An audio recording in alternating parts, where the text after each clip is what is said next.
Hello दोस्तों, learning with Anoop में आपका हार्दिक स्वागत है। जैसा कि मैं डेली लगभग आप लोगों के लिए कुछ ना कुछ वीडियो बना ही रहा हूं, तो एक लास्ट पेपर आप लोगों का और बचा है जिसके वीडियो मैं बनाने जा रहा हूं। कोशिश करिएगा कि आप लोग जो वीडियो बना रहे हैं हम उसको एक बार ज़रूर देख के आइए। ये आपके एग्ज़ाम में बहुत बेनिफिशियल है।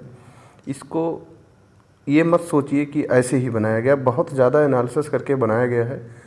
मैक्सिमम क्वेश्चन आ जाने के ही चांस हैं, इसलिए आप लोग इसको इग्नोर मत करिए और ध्यान से देखिए। जैसा कि आप लोगों को पता है कि ये प्रतिदर्श प्रश्न पत्र 2021-22 का हमने लिया है। विषय रसायन विज्ञान, केवल प्रश्न पत्र कक्षा 12 के लिए है। अब इसमें देखना ये है, समय 3 घंटे है जैसा कि हम हर वीडियो में आप लोगों को बताते हैं। और देखिए 3 घंटे आपको पेपर सॉल्व करने के लिए दिए जाते हैं, 15 मिनट आपको पेपर पढ़ने के लिए दिए जाते हैं। तो आप कोशिश ये करिए कि ये जो 15 मिनट दिए जाते हैं ये ज़रूर आप एक बार पूरे पेपर को एक बार सरसरी नज़र से पढ़ लीजिए, जिससे आपको कोई दिक्कत ना आए। एक बार मन में कहीं ना कहीं आ जाता है कि ये वाला क्वेश्चन मैं कर सकता हूँ। और ये आपके निर्देश के नीचे 4 पॉइंटें लिखे गए हैं, जिसको आप बाकायदे से पेपर में भी पढ़ के आइएगा। निर्देश सेम ही है, दिया है सभी प्रश्न अनिवार्य हैं, प्रत्येक प्रश्न के निर्धारित अंक उसके समक्ष दिए गए हैं। गणनात्मक प्रश्नों में गणना के समस्त पद दीजिए, प्रश्नों के प्रासंगिक उत्तर लिखिए। मतलब प्रासंगिक उत्तर मीन्स जैसा प्रश्न कह रहा हो वैसा ही आप आंसर दीजिए। जहां आवश्यक हो रासायनिक समीकरण दीजिए। यदि जहां पर लगता है कि यहाँ रासायनिक समीकरण लिखने चाहिए वहाँ आप रासायनिक समीकरण अवश्य लिखें। इसी प्रकार हम देखते हैं कि ऑब्जेक्टिव क्वेश्चन आपके 5 आएंगे, जिसमें से ये दिए गए हैं कुछ निर्देश दिए गए हैं। इस प्रश्न पत्र के 4 विकल्प दिए गए हैं, सही चुनकर आपको भरना है। तो दिया है, केमिस्ट्री का पेपर है, बहुत ज़्यादा तो केमिस्ट्री के बारे में नहीं बता सकता, लेकिन कुछ चीज़ें हैं जो हम आपको बता सकते हैं और ये आपके लिए बहुत फ़ायदा रहेगा। तो देखिए, फलक केंद्रित घनीय कोष्टिका में परमाणुओं की संख्या होती है 4 होती है, ठीक। अगला देखिए, निम्नलिखित में से कौन सा विलयन का अणु संख्या गुण नहीं है। तो देखिए, प्रासरण दाब होता है, पृष्ठ तनाव होता है, वाष्प दाब में अवमंदन।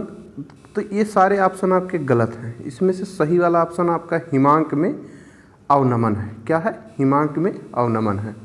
इसी प्रकार शून्य कोट की अभिक्रिया के दर का मात्रक ज्ञात करना है। जो शून्य कोट की अभिक्रिया होती है उसके नियतांक का मात्रक ज्ञात करना है। तो आंसर आपका होगा लीटर सेकंड इनवर्स। क्या होगा? लीटर सेकंड इनवर्स होगा। अगला क्वेश्चन आपका घ है, निम्नलिखित में से कौन सा यौगिक कैनिजारो अभिक्रिया नहीं देता। इसमें कह रहा है कौन सा ऐसा यौगिक है जो कैनिजारो अभिक्रिया नहीं देता। तो एसिटाल्डिहाइड जो होता है वो कैनिजारो अभिक्रिया नहीं देता है, ठीक। समझ में बात आ गई। अगला देखिए, अंगा दिया है, एथिल एमीन पर HNO3 की क्रिया से बनता है।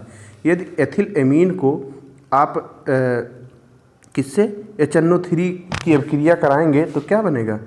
C2H5OH बनेगा। ऑप्शन नंबर अंगा का चौथा सही है, ठीक।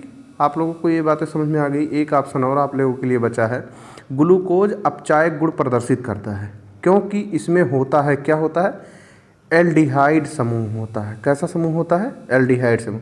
बेटा देखिए, कीटोन समूह जो होता है उसमें OH जुड़ा होता है या COOH समूह होता है, हाइड्रॉक्सिल होता है और फिर NH समूह होता है। ये सारे समूह हैं, लेकिन आप में जो ग्लूकोज में जुड़ा होता है वो एल्डिहाइड समूह जुड़ा होता है, ठीक।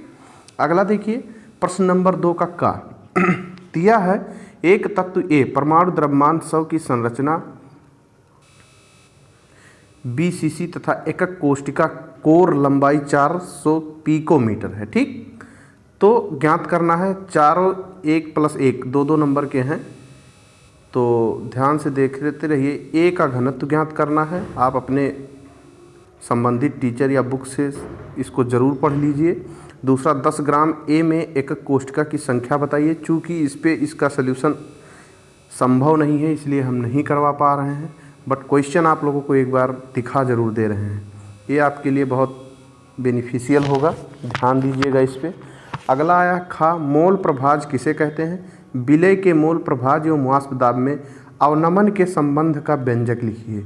ध्यान दीजिए, यदि आप अवनमन के संबंध का व्यंजक तैयार कर लेंगे तो आपके ऊपर ऑब्जेक्टिव में भी कुछ ऐसे ही आंसर आपसे मिलेंगे।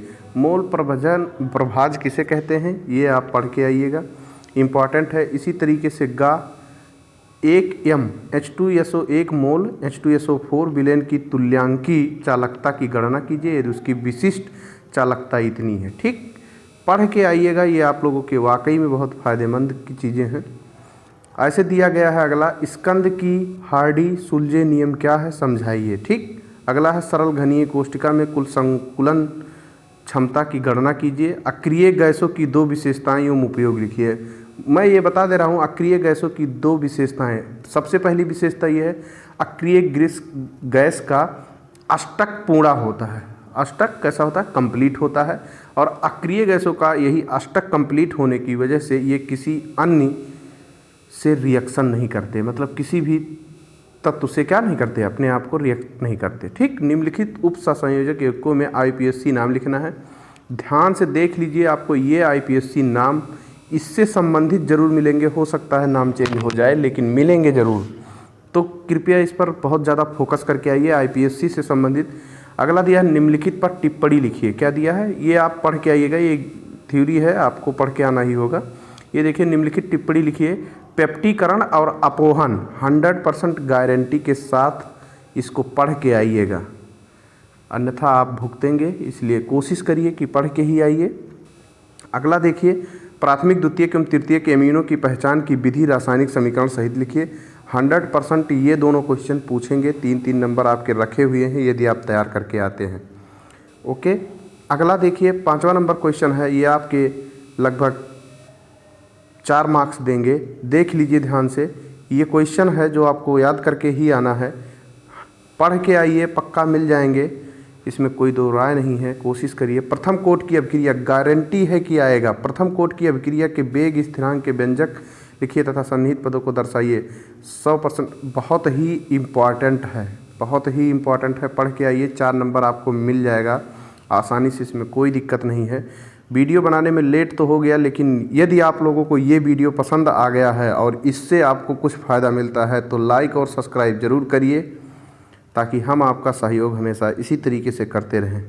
अगला देखिए, लिगेंड क्या है, ये क्रिस्टल क्षेत्र विपाटन ऊर्जा को कैसे प्रभावित करते हैं, देख के आइए, सब सही है, इसमें कोई दिक्कत नहीं है। ये मैं सिर्फ जो स्टूडेंट पेपर देने आए हैं उनके लिए ये वीडियो बना रहा हूँ, मैं आंसर के लिए नहीं बना रहा हूँ, क्योंकि मेरे पास ज़्यादा टाइम नहीं है।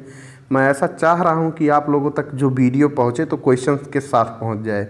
रीज़न ये है क्योंकि PDF मैं इसका भेज नहीं सकता, कितने बच्चों को मैं जान पाऊँगा, और YouTube पर बहुत सारे बच्चे ऐसे हैं जो हमारे हमसे जुड़े हुए हैं, इसलिए मैं उन सब बच्चों के लिए बना रहे हैं। यदि किसी के पास पहुँचता है जिनका पेपर है तो बच्चे कृपया ध्यान दीजिए कि ये सारे क्वेश्चन आप अवश्य पढ़ के आइए। हाइबर विधि से अमोनिया का वर्णन कीजिए।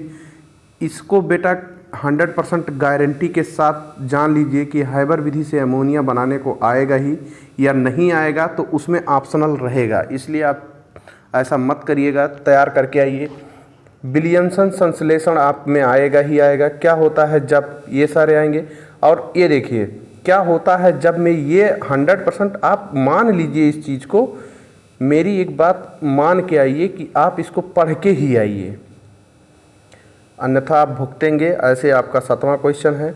और देखिए, सबसे बढ़िया ये है, रासायनिक समीकरण लिखने हैं। निम्नलिखित यौगिकों के क्या लिखने हैं, रासायनिक समीकरण आपको लिखने हैं। क्या लिखने हैं, रासायनिक समीकरण, और परीक्षण भी लिखने हैं कि क्या क्या होगा, तो आप लोग पढ़ के आइएगा। और सबसे इम्पॉर्टेंट तो ये है, ये आपको 5 नंबर देगा और एक एक लाइन का आंसर है। कितने कितने का, ब्रोमोबेंजीन से एक फेनिलथिलेन, अगला बेंजोइक अम्ल से बेंजेल्डिहाइड, एथेनॉल से 3 हाइड्रॉक्सिक ब्यूटेनॉल। मतलब ये समझ लीजिए कि IUPAC नाम से दिया गया है, और एक एक रिएक्शन इसका या फार्मूला आप तैयार करके आ जाएंगे तो आपके फ़ायदे की बात रहेगी। इसी के साथ हम अपने वीडियो को बहुत ज़्यादा बड़ा बनाना नहीं चाहते, क्योंकि आपके सजेशन के लिए इस वीडियो को बनाया गया है। हाँ, इससे संबंधित सारे क्वेश्चन यदि आप पढ़ के आते हैं तो गारंटी है जितने क्वेश्चन दिए गए हैं इसमें से कम 50% क्वेश्चन आपको डन है, इसी से आएंगे, इससे बाहर से नहीं आएंगे। ये मेरा एक सलाह है आप लोगों के लिए, तो इसको ज़रूर पढ़ के आइए ताकि आपको एग्ज़ाम में कल कोई परेशानी ना हो। धन्यवाद। और यदि वीडियो फिर से एक बार बोल रहे हैं समझ में आ रहा है, अच्छा लग रहा है, आपसे को इससे फ़ायदा होता है, तो आप वीडियो को, चैनल को और सबको लाइक और सब्सक्राइब ज़रूर करिए और इधर उधर शेयर भी करिए अपने फ्रेंडों के साथ, ताकि हमारा भी सपोर्ट हो सके। धन्यवाद।